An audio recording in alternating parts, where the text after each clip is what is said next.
We're also committed to involving both the legislatures of Oregon and Washington in this process, and we have requested that legislative leadership appoint a bicameral, bi-state committee to provide review and oversight of this project, including project financing, as we move forward.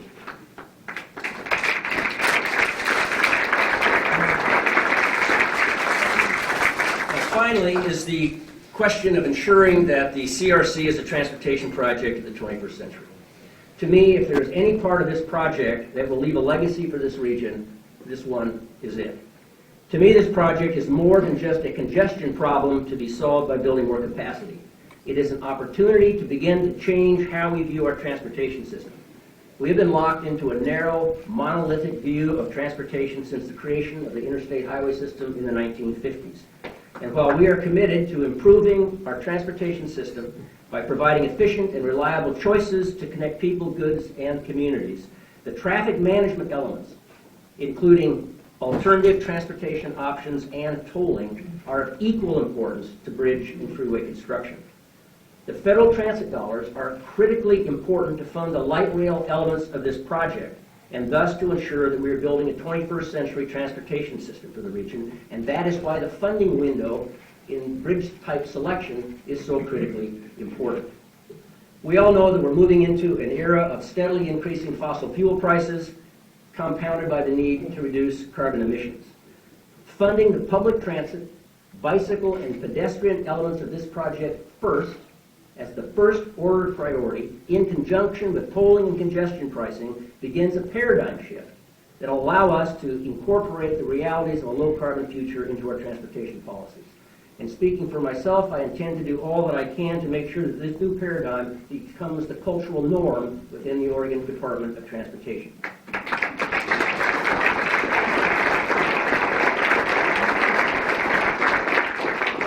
This moment has been a long time in coming.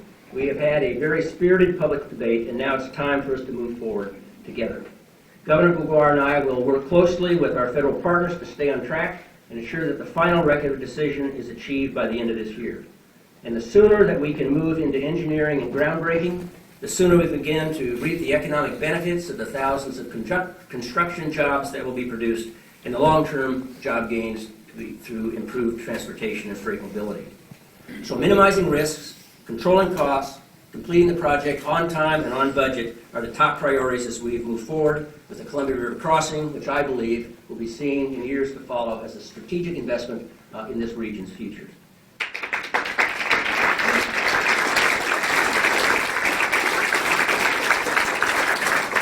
I just want to thank our local partners, and both the governor and I pledge to work closely with you as we move this project forward. With that, do you have anything to add, or should we go to questions? Please.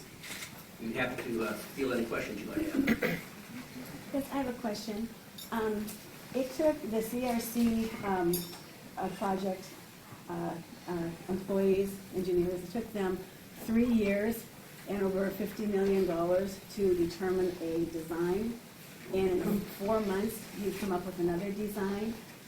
It tells me either there was an issue prior and or if there's an issue now. And I say that because the independent review panel, of which Governor Gregoire initiated, they said in their independent review panel report that the bridge design was faulty, and the engineers didn't find it. You know who found it?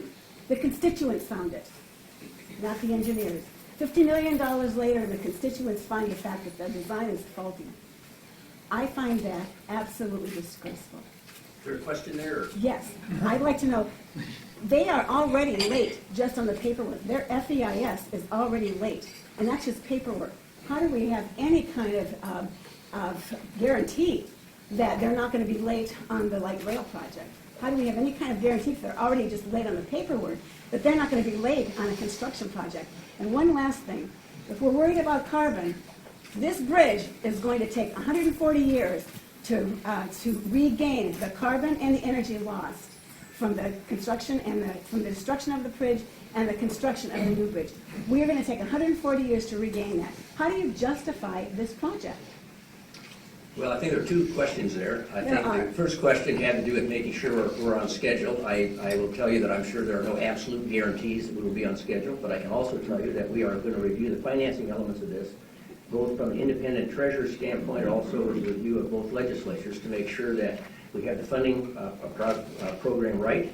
And by making this decision, moving from speculation to the hard bridge type, gives us the ability to have a much more accurate assessment of the cost of the bridge and to make sure that we can keep this project on budget and on line.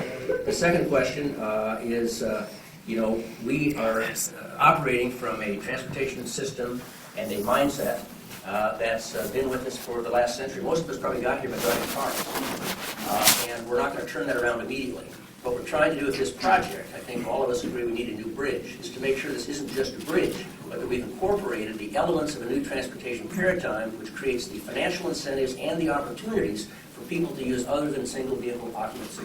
And I think, to me, that is the central part of this project that I think is going to be seen as really as the model and as a legacy for this region.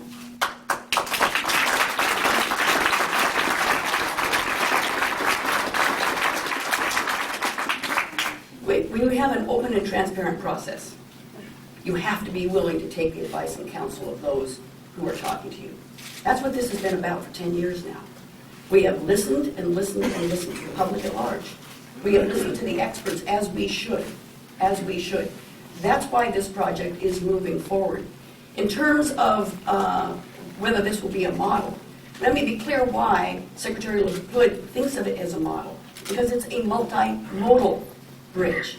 It will allow folks to walk. It will allow folks to bike safely, I might add. It will allow transit. It will allow bus. It is the model project now going on in the country. The one thing I can guarantee you, having now doing 2 other major projects in Washington State, is at some point along the process line, somebody has to stand up and make a decision.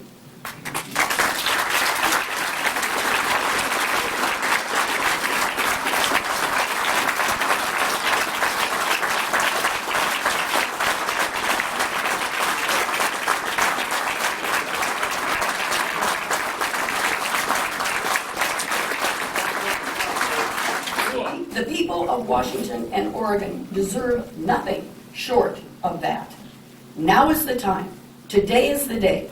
We've taken the advice and counsel. We will continue. It will be open and transparent, as Governor Kitzhaber has said.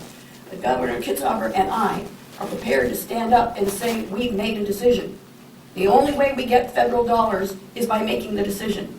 If we delay, we get out of the queue, we lose federal dollars.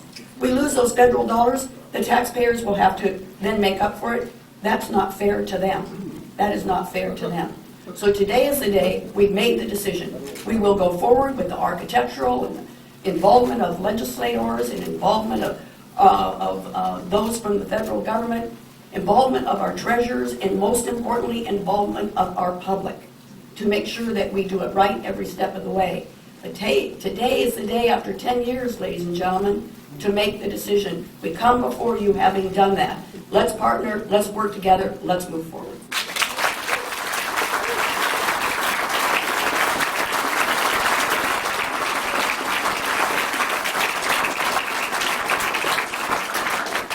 Thank you. I want to commend you, Governor Kitzhaber, on asserting that we need a bridge for the 21st century and making way for multimodal traffic both ways across the river. And I also appreciate the need to come to a decision. I guess I'm wondering, especially given the funding timeline, I guess I'm wondering why we're working with the same planning committee that Independent Review Commission found was faulty, and that we're not exploring other options, say altering the rail bridge that's there so that we don't have to do rail lifts as much, installing alternative methods for alternative traffic such as rail and bike and walking without completely rerouting the I-5, which is the greater expense of this project, and having to deal with all of those elements when we could have something in a much shorter timeline with less expense and that would less significantly impact communities on both the north and south side of the river.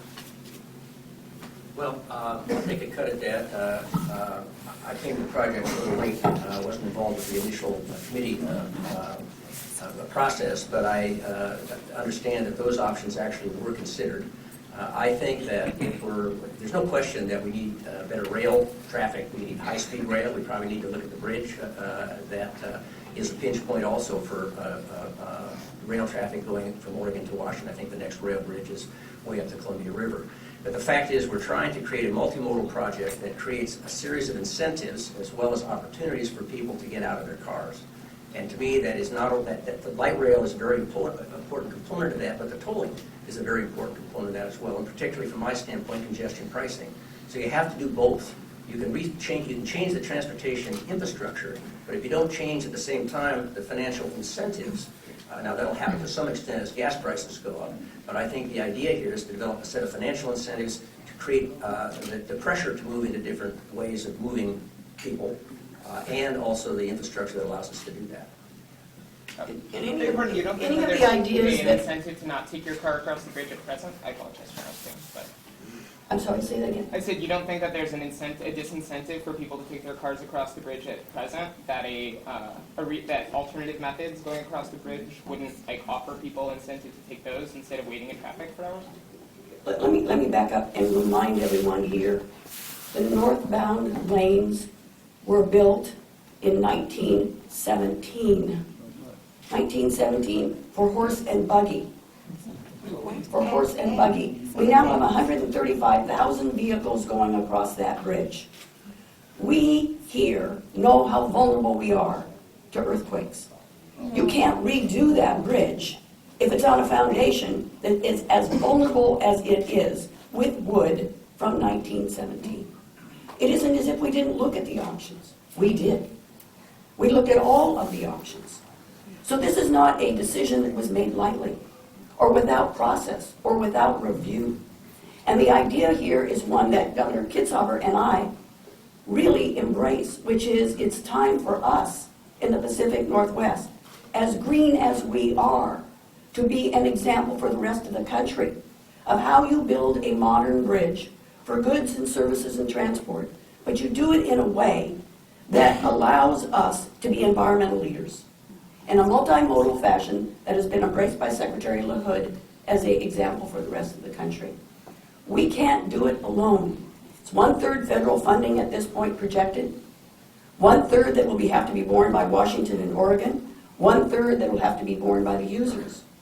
If we get out of the queue, let me be clear again, as Governor Kitzhaber said, we get out of the queue that we are currently in for those dollars, we can assume that 1/3 of the bridge is not paid for and must be borne by the taxpayers of the two states or by increased tolls. I've made a commitment with Governor Kitzhaber that we will do everything we can to keep the tolls down. You can't do that by wiping away 1/3 of the funding, which is the federal funding. We have to move forward. We have debated it. We have reviewed it. We have discussed it.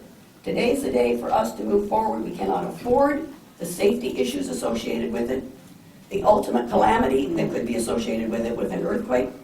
We cannot afford not to be an example of two states that embrace our environmental future. We cannot afford financially to turn away those federal dollars in a time when everybody is losing federal support.